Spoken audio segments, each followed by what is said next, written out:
ജിൻഷാദ, കനകോലു റിപ്പോർട്ടൊക്കെ പൂർണ്ണമായും തെള്ളുന്നുണ്ട് V D Satheesan. എങ്കിലും ഈ കൂടിക്കാഴ്ചകളും ചർച്ചകളും ഒക്കെ ദൃശ്യങ്ങളായി നമ്മുടെ മുന്നിലുണ്ടല്ലോ. ആദ്യഘട്ടത്തിൽ എല്ലായിടത്തും സിറ്റിംഗ് എംപിമാർ മത്സരിക്കട്ടെ എന്ന തീരുമാനമായിരുന്നു. കണ്ണൂരും വയനാടും ആലപ്പുഴയും ഒക്കെ അപ്പോഴും വ്യത്യസ്ത കോണുകളായി കേന്ദ്രങ്ങളായി നിൽക്കുകയും ചെയ്തിരുന്നു. പക്ഷേ ഇപ്പോൾ ഏറ്റവും ഒടുവിലേക്ക് എത്തുമ്പോൾ അങ്ങനെയൊന്നുമല്ല. സിറ്റിംഗ് എംപിമാരെ പലരെയും മത്സരിപ്പിക്കേണ്ടെന്ന തീരുമാനത്തിലേക്ക് എത്തി എന്നൊക്കെയാണ് കേൾക്കുന്നത്. എന്തുകൊണ്ടാണ് കഴിഞ്ഞ 5 വർഷം ആ മണ്ഡലത്തിന്റെ എംപിമാരായിരുന്നവരെ വീണ്ടും ഒരിക്കൽ കൂടി പരീക്ഷിക്കാൻ ധൈര്യമില്ലാത്തത് കോൺഗ്രസിന്?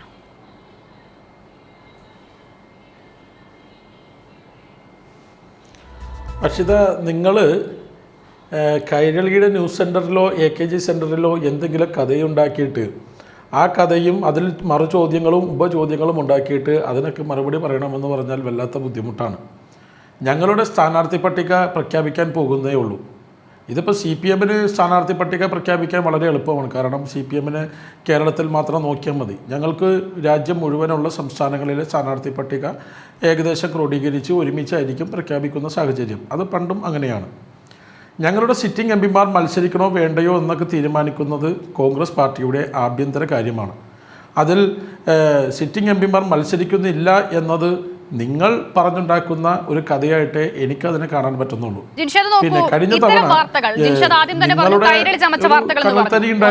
ജിൻഷാദ് മനസ്സിലാക്കേണ്ടത് ഇത്തരം വാർത്തകൾ കൈരളിയിൽ മാത്രമല്ല വരുന്നത് എന്നുള്ളതാണ്. ജിൻഷാദ് കൈരളി മാത്രമാണ് കാണുന്നതെങ്കിൽ ഞങ്ങൾക്ക് അതിൽ സന്തോഷമേ ഉള്ളൂ. അത് മറ്റൊരു കാര്യം. പക്ഷേ കേരളത്തിലെ എല്ലാ മാധ്യമങ്ങളും ഈ വിഷയം ഒന്നുപോലെ റിപ്പോർട്ട് ചെയ്യുന്നുണ്ട്, നൽകുന്നുണ്ട്. ഏറ്റവും ഒടുവിലായി നമ്മൾ കേൾക്കുന്നതാണ് സിറ്റിംഗ് എംപിമാരെ മത്സരിപ്പിക്കേണ്ട എന്ന് കനകോലു നിർദ്ദേശിച്ചു എന്നുള്ളത്.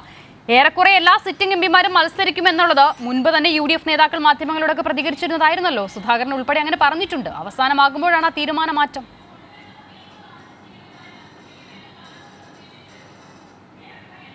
അല്ല, ഞാൻ പറഞ്ഞല്ലോ, ഇതിനകത്തിപ്പോൾ KPCC പ്രസിഡന്റ് നേരത്തെ മാധ്യമങ്ങൾക്ക് മുന്നിൽ പറഞ്ഞിട്ടുള്ളതാണ്. അദ്ദേഹം വേണമെങ്കിൽ മാറി നിൽക്കാം, മത്സരിക്കാൻ താല്പര്യക്കുറവൊക്കെ. പക്ഷേ AICC നിർബന്ധിച്ചാൽ മത്സരിക്കുമെന്ന് അദ്ദേഹം പറഞ്ഞിട്ടുള്ള കാര്യമാണ്. അങ്ങനെ തന്നെയാണ് മുഴുവൻ എംപിമാരുടെയും നിലപാട്. പാർട്ടി പറഞ്ഞാൽ അവരൊക്കെ മാറി നിൽക്കും. അതല്ല, പാർട്ടി മത്സരിക്കാനാണ് പറയുന്നതെങ്കിൽ അവർ മത്സരിക്കും.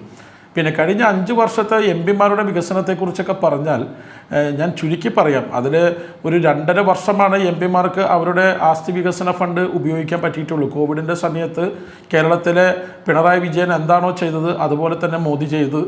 അതുപോലെ മോദി എന്താണോ ചെയ്തത് അത് തന്നെ പിണറായി വിജയനും ചെയ്തിട്ടുണ്ട്. MLA-മാരുടെ ആസ്തി വികസന ഫണ്ടൊക്കെ വെട്ടിച്ചുരുക്കി. ഇത് തന്നെ മോദി MP-മാരുടെയും ആസ്തി വികസന ഫണ്ടുകൾ വെട്ടിച്ചുരുക്കിയിട്ടുണ്ട്. അതിൻ്റെ പുറത്ത് സ്വാഭാവികമായിട്ടും കൂടുതൽ ചെയ്യേണ്ട വികസനങ്ങൾ അവർക്ക് ആർക്കും, ഈവൻ ഈ പറയുന്ന CPM-ൻ്റെ ആരിഫിന് പോലും പറ്റിയിട്ടില്ല. കാരണം ഫണ്ടിൻ്റെ ലഭ്യതക്കുറവ് ഉള്ളത് കൊണ്ടാണ്. അതിന് ആരെയും കുറ്റം പറഞ്ഞിട്ട് കാര്യമില്ല.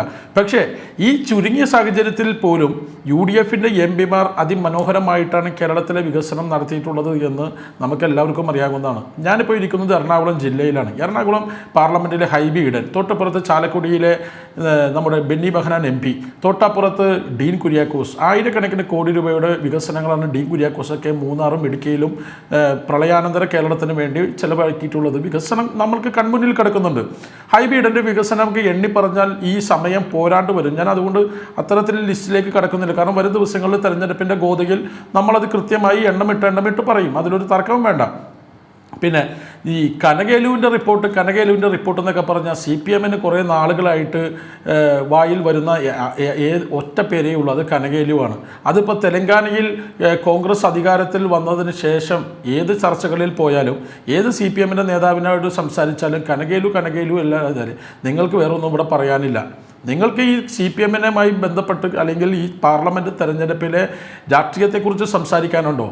എൻ്റെ ശബ്ദം ശ്രമിക്കുന്ന എൻ്റെ സഹപാനലിസ്റ്റായിട്ടുള്ള CPM-ൻ്റെ പ്രതിനിധിക്ക് നെഞ്ചിൽ കൈവച്ച് പറയാൻ പറ്റുമോ ഈ പാർലമെൻറ്റ് തെരഞ്ഞെടുപ്പിലെ വിധി എന്ന് പറയുന്നത്, തെരഞ്ഞെടുപ്പിൻ്റെ റിസൾട്ട് അത് കേരളത്തിലെ ഇടതുപക്ഷ സർക്കാരിനുള്ള വിലയിരുത്തലായിരിക്കുമെന്ന് ആർജവത്തോടെ പറയാനുണ്ടെങ്കിൽ അദ്ദേഹത്തിൻ്റെ സെക്ഷനിൽ ഒന്ന് പറയട്ടെ.